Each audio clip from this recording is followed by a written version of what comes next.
Mayong adlaw, katawhan sa Dios sa Archdiocese sa Osamis. Sa ngalan sa tong talahron nga Arsobispo, si Archbishop Martin Sarmiento Khumuwadidi, ug sa kahugpungan sa tibuok kaparian dinhi sa lokal nga simbahan sa Osamis, kininausab si Reverend Father Eman Pujutan ang maghatod kaninyo sa atong mga pagpamalandong karong adlaw. Nga igsoon adlaw karon nga Sabado, katapusang adlaw sa bulan sa Nobyembre, November 30 sa tuig 2024. Ug karong adlaw kita nagasuulog sa kapistahan sa usa sa mga apostoles ni Jesus, ang apostol nga mao igsuon ni San Pedro. Siya walay lain kundi si Apostol San Andres. Karong adlaw usbon ko kapistahan ni Apostol San Andres. Ug nining adlaw nga Sabado, akong pagtimbaya gayod sa tanan natong mga suking tigpaminaw nga kanunay gayud nagsuporta, nga kanunay gayud nga naminaw ni nga atong mga programa. Ili man gayud ang pagpamalandong sa matag adlaw. Ako usab nga pagtimbaya sa CEO sa DXDD, walay lain kundi ang atong halangdon ug pinangga nga Arsobispo dinhi sa lokal nga simbahan sa Osamis, si Archbishop Martin Sarmiento Khumuwadidi. Ug sa ato usab nga COO, si Reverend Father Daryl Rosales, nga mahuusab ang kura paroko diha sa parokya ni San Jose sa lungsod sa Sinakaban. Ug usab atong project head, walay lain kundi si Mr. Manuel Ronquillos Jr. Ako usab nga pagtimbaya sa tanan nato nga mga uniformed personnel sa atong kapulisan, sa atong mga igsuon nga kasundaluhan, sa atong mga igsuon nga member sa Bureau of Fire Protection, sa atong mga igsuon nga mga Navy, mga Coast Guard, ilang nagayod po diya sa atong mga igsoon nga mga SAF o mga Scout Rangers nga karon siguro naminaw, nga karon siguro naminaw diha sa atong mga pagmalandong, nga karon nga gustong makadungog sa pamalandong sa pulong sa Ginoo. Ako pagtimbaya kaninyo karong adlaw. Ako usab nga pagtimbaya gayud sa tanan nga kay kaghapon no kusog magyud kayo ang ulan nga atong nasinatay dinhi sa atong sa atong probinsya sa Misamis Occidental, gani sa uban nga mga lugar ning taas ang tubig sa mga suba. For example, diha sa suba sa Luran, ting taas gayud ang level sa tubig. Usab diha sa suba, usab sa Layawan, Dakbayan sa Orqueta, ning taas usab ang tubig. Ug sa uban nga mga lungsod nga diin ang tubig ning taas gumikan sa baha. Gani ang uban pud nga mga lugar ning baha gid siya. For example, diha sa highway sa Makawa ug Muhon sa lungsod sa Aluran, ning bahagi diha anang maong dalana. Busa akong pagtimbaya gayud sa tanan nga mga tawo nga ning respond nga kada bitaw ning tabang gayud ilan na gayud ang mga sakop sa kada bitaw ato bitaw mga kaigsunan sa MDRRMO, kada bitaw sa Municipal Disaster Risk and Response Organization nga mintabang gayud sa pag-rescue, nga mintabang gayud sa pag-facilitate aron nga ug pagbantay aron nga kung kinahanglan gyud kayo nga i-rescue ang atong mga igsuon, naagid sila. Sa kanunay sila gini ang atong matawag nato nga mga bayani sanglit. Ila man gyud kanang bitawng gihalad gyud nila ang ilang kaugalingon alang sa pagserbisyo sa uban. Dili bialalim nga mabasa sa baha, dili po dalim nga mabasa sa ulan tugnawon, pero ila kining giantos aron lang nga masiguro ang kanibitong safety sa kinabuhi sa atong mga igsuon. Busa sa tanan nga mga members sa MDRRMO, akong pagtimbaya o saludo gid kayo ko sa inyo ang gipakita nga serbisyo diya sa atong katawhan. Ako usab nga pagtimbaya sa tanan nato nga mga members sa Extraordinary Ministers of the Holy Communion nga sakop sa mga parokya dinhi sa probinsya sa Misamis Occidental, sa lokal nga simbahan sa Osamis. Ilang na gayud diha sa mga lay ministers nato nga nag-serve diya sa ato ang Archdiocesan Shrine of the Virgen sa Kota. Nga sa kanunay gid sila, faithful gid kayo ni sila nga kanibitawng nag-serve diya sa atong kuta, daily mass nato ug sa mga Sunday mass ug sa mga dagko nga kasaulugan. Nga igsuon ako usab nga kanibitawng ang pasalamatan nato no si Father John Era o sa ni siya ka Vincentian Father CM Congregation of Missions sanglit kagahapon adlaw nga Biyernes didto sa atuang Archbishop's Residence. Nagpahigayon man ang clergy of Osamis sa ginatawag nga Advent Recollection ug ang ninghatag niini wala lain kundi si Father John Era.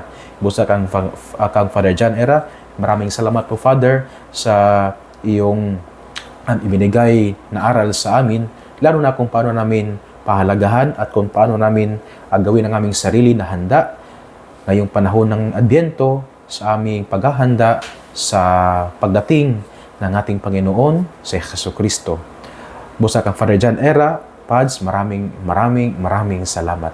Ako usab nga pagtimbaya sa tanan nato nga mga naninda diya sa merkado, nga nanindag mga isda, naninda og mga lamas, naninda og mga utanon, naninda og mga prutas, naninda og kanabito mga seasonings, mga bugas nga naminaw karon, maing buntag kaninyong tanan, hinaot nga sa kanunay, anak mo sa maing panglawas, nindot ang dagan sa inyong negosyo, ug usab nga kana atong likayan po ng pagpangmikas kung unsa gid ang timbang mao gid siya.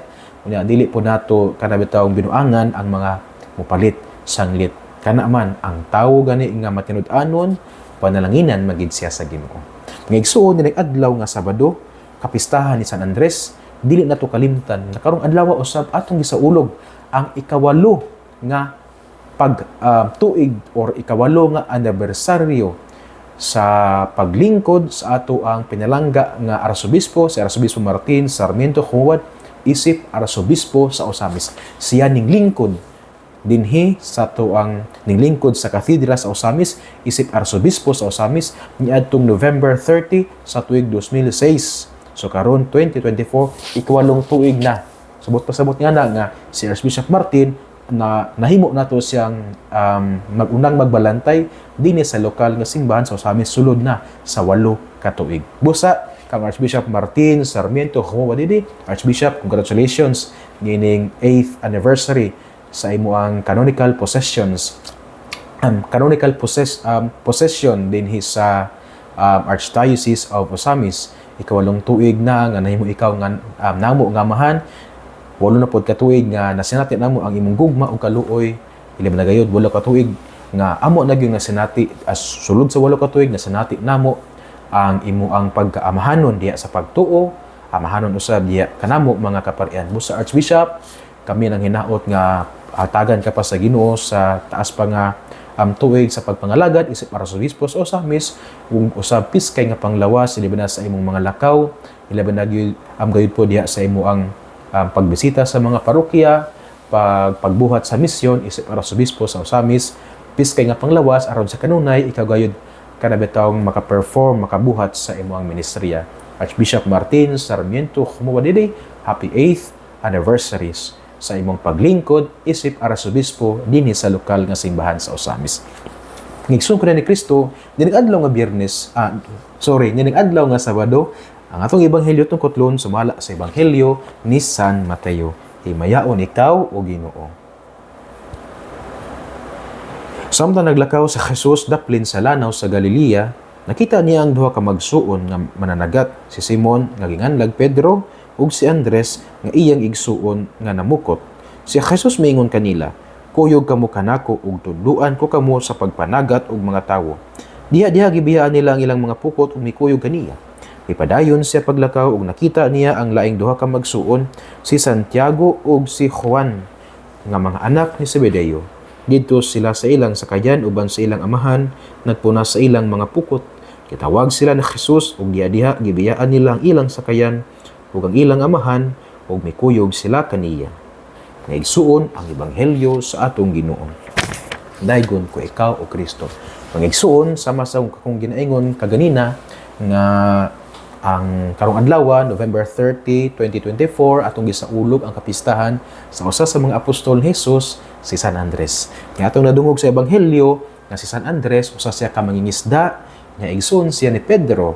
Unya si San Andres usa siya sa mga upat ka mga apostoles nga gitawag nga unang gitawag o upat sa mga pinakaunang disipulo nga gitawag ni Jesus. Si Simon, si Andres, si Juan ug si Santiago, puros maragsoon. Igsoon si Andres ug si Simon, si Pedro, igsoon usab si Juan ug si Santiago. Unya kani upat puro sila mananagat.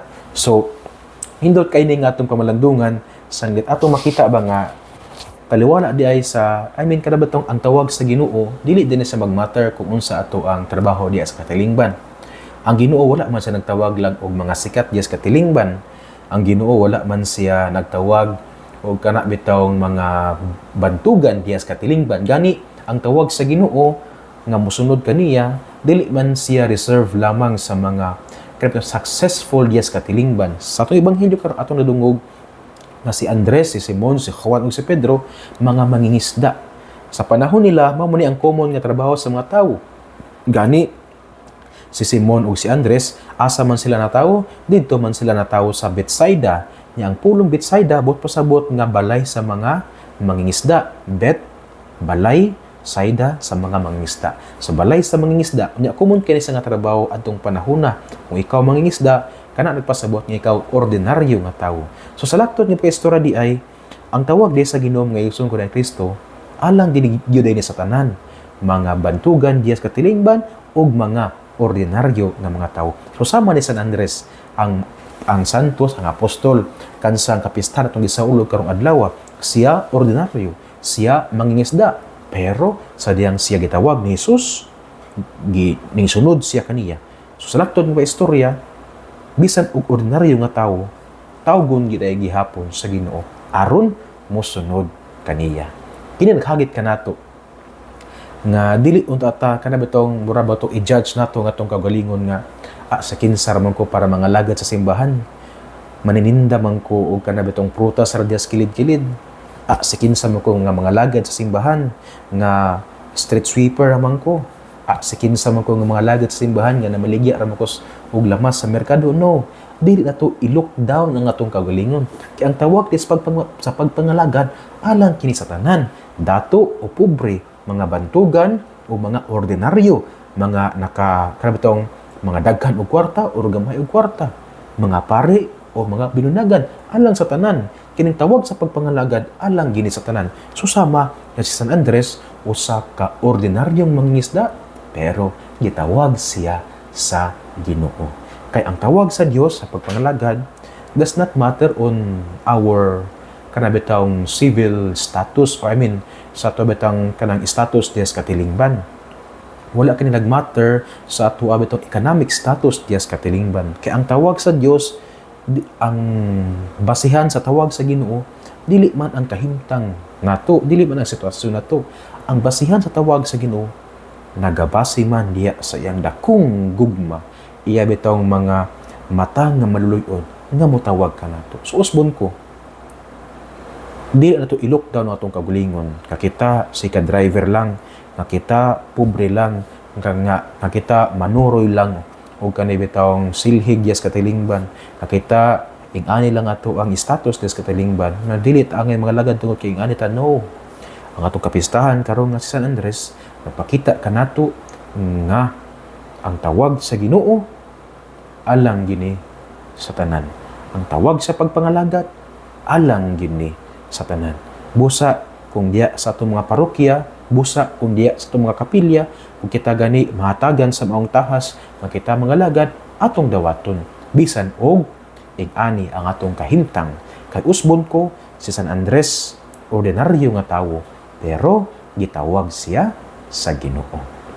Sa laing punto nga igsoon ko ni Kristo, ang kinabuhi ni San Andres nga kriptong usa sa mga katunan po nato sa kinabuhi ni San Andres, kanigid ang iyabitawng kanunay nga pagpangita sa kamatuoran.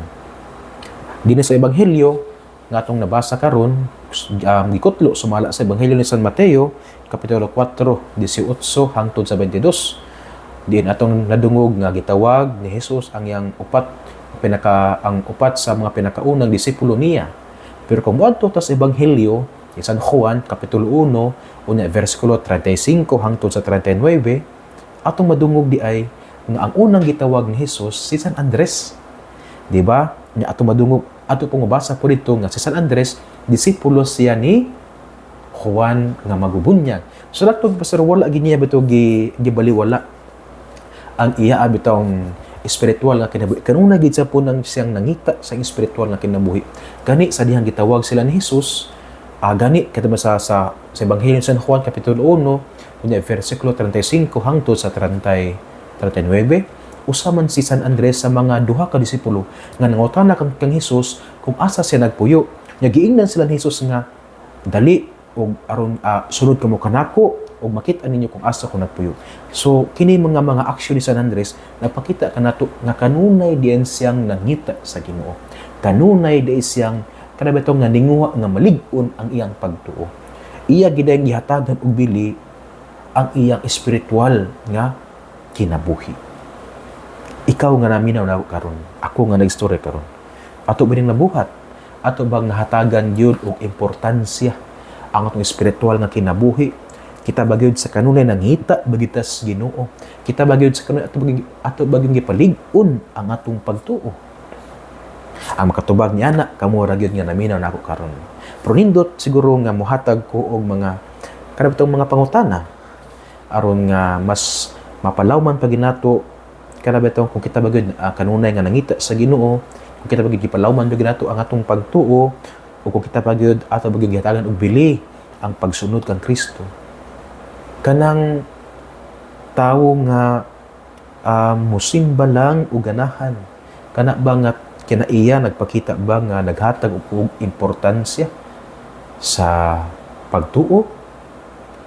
Kanang tawo nga bagulbulan kayo sa katilingban, kana ba nga tawo ilabi na diha sa pagtabang sa uban, pagtabang sa simbahan, kana ba nga tawo naghatag og bili sa iyang espiritual nga kinabuhi? Kanang tawo nga kanabitong dili maayo og relasyon sa uban, kanang mga tawo nga garpuso, kanabitong mga tawo nga taas kayog lantaw sa ilang kaugalingon diha sa katilingban, kada ba nga kinaiya nagpakita ba na sa usa ka kinaiya nga kanunay nangita sa Ginoo? So you see, si San Andres matud sa Ebanghelyo ni San Juan Kapitulo 1, versikulo 35 hangtod sa 39, nagtudlo kanato nga siya kanunay nangita sa Ginoo, nga siya kanunay naghatag og importansya sa iyang espiritual nga kinabuhi, nga siya karon nagpalig-on sa iya ang pagtuo. So muna ay kaduhang punto nga igsoon niya itong pagmalandong sa Ebanghelyo karon. Una, nga ang tawag sa pagpangalagad dili ni siya alang lang sa pipila, apan alang sa tanan. Busa dili nato ingnon nga ordinaryo ra ko nga tawo, munang dili ko mga lagad. No, kaya si San Andres ordinaryo nga tawo pero gitawag siya sa Ginoo. Ikaduha, ang kinabuhi ni San Andres nagpakita kanato o nagtudlo kanato nga kanunay gid tag maghatag og bili sa atong pagtuo, nga kanunay gid natong ipalig-on ang atong pagtuo, ug sa kanunay gyud hatagan nato og importansya ang atong espiritual nga kinabuhi. Kung ato ning mabuhat, may sama ta kang San Andres. Si San Andres gimartir siya, gipatay siya, gilansang siya sa krus sa pormang X. Kung atong Ginoo gilansang sa krus sa tradisyonal nga porma, unya si San Pedro gilansang sa krus pinabali, naguna ang yang tiil niya sa ubos ng ulo. Si San Andres gilansang siya sa krus dito sa grasya sa porma nga X. Nagpakita nga siya gidi ay wala na hadlok nga mohalad sa iyang kinabuhi tungod kay siya bisag ordinaryo nga tawo gitawag sa Ginoo. Wala sa mahadlok nga gihatag ang iyang kinabuhi bisan pag siya patyo tungod kay siya naghatag og importansya sa iyang pagtuo sa espiritual nga kinabuhi, nagpalig-on kanunay sa iyang pagtuo ug kanunay gid siyang nangita kang Kristo. Kung igsoon ko ni Kristo, di nila kukutob sa akong pagmamalandong. Dili ito kalimtan na ang pulong sa Dios ang ay ginato paminhawon, ang ay ginato pamalandungan, o paningkamutan nga puy-an diya sa atong kinabuhi. Kay bulahan kayo ang tao, kanya ning kamot nga magpuyo sa mga pulong ni Jesus. Sama siya sa usa ka kahoy nga gitanom daplin sa tapa, kansang dahon dili gayud malaya. Unya tiempo sa ting bunga, siya gayud mohatag og maayong bunga. May igsoon, sa sulod na usab nga semana, aron kita magkauban diha sa atong mga pagmalandong sa matag adlaw. Uban sa pangaliya sa atong mahal nga inahan, kagisangpit natong mga misamisnon nga berhed sa kuta, ang Dios unta magapanalangin kaninyo kanunay sa ngalan sa Amahan ug sa Anak ug sa Espiritu Santo. Amen. Mag-amping. God bless. O que Dios les siempre bendiga.